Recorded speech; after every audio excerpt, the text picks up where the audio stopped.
Thanks for the very insightful comments.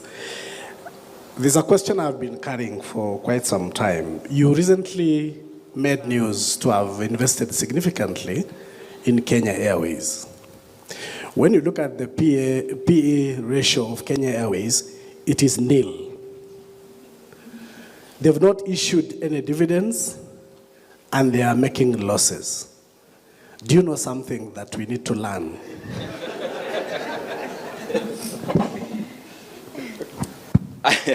As I answer that, because you guys are market people, there is nothing I have said here that you could not have found before. All the price to book values, all the P's, all that information was public before you came here. It is still public by the time you are leaving here. Now, there is a reason I'm saying that. There could be a misconception that as somebody is a leader somewhere, maybe you have some information. I have told you about Kenya Power. The initial, wachana na 2024, the initial ones, I actually bought when I was deep in the opposition in the last government. Deep. It was actually making losses. But the reasoning is usually this when I'm buying shares, before I come to this KQ issue. Me, I don't buy shares. I buy a company. Even if I'm buying one share, huwa najijaza kama nanunua kampuni yote. The demeanor is like I'm buying the entire. So when you are buying 1,000 shares of APSA, you must have a demeanor of buying the entire APSA. When you are buying Sanlam, have the demeanor of Patrice Motsepe, is now the largest shareholder. Like you are buying the entire company. That's where you start grounding yourself on fundamentals. When you buy shares, you ground yourself on analysis of the stock movement. Imekuwa price gani for the last 2 years? So you start now tracking the market when you are buying shares. But when you have a demeanor of buying the company, you start tracking their performance for the last many years. That's what I did to Kenya Power, by the way. So there were some 3 years, 2 years, I think, or so, it made, I think 1 year or two, it made losses. Then I started going historically.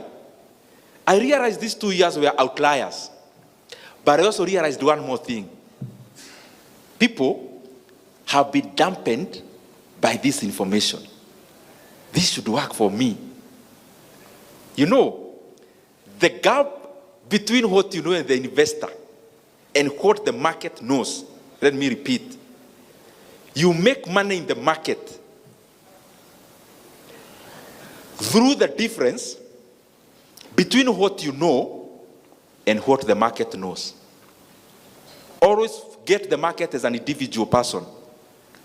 The market will be superficial most of the time. The market will always be superficial. It will not go so deep. The market, not even the people, the market. They made a loss. From there, the market becomes rained on. So you have a hen, jogo. It has been rained on. When it's rained on, it looks like ata iko na homa, kuku. Isn't that the best time to give an offer? Then you take it away from the rain. You don't even have to take it away from the rain. You definitely know the rain usually stops. So you buy it when it was raining an hour ago. In the afternoon, there is sunshine. Ile jogo inaradarada kwa boma. And you bought it for a song. So that the difference in information usually comes when you dig deeper. These issues I'm talking about, P, price to book, history, what are they expanding to? What, like the banking. The reasoning of the market, in fact, banking is the best example. The reasoning of our market is dividend. It ends there. So that's why the banks that are paying dividends are highly priced than the ones not paying. But you realize the ones that are not paying are even having annual incremental profits higher than the ones paying. So it means these banks are becoming bigger and the value is being created more. I was just trying to avoid the question of KQ. That's why I engaged in a lot of obesity. So my reasoning again, should I buy it when it's making profit? That's my reasoning. I don't want to go so deep, but every information about KQ is public.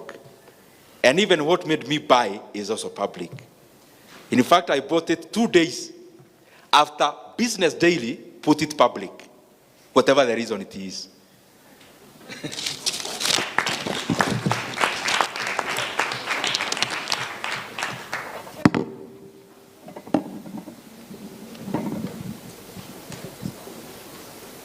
All right, quick comment from my chief.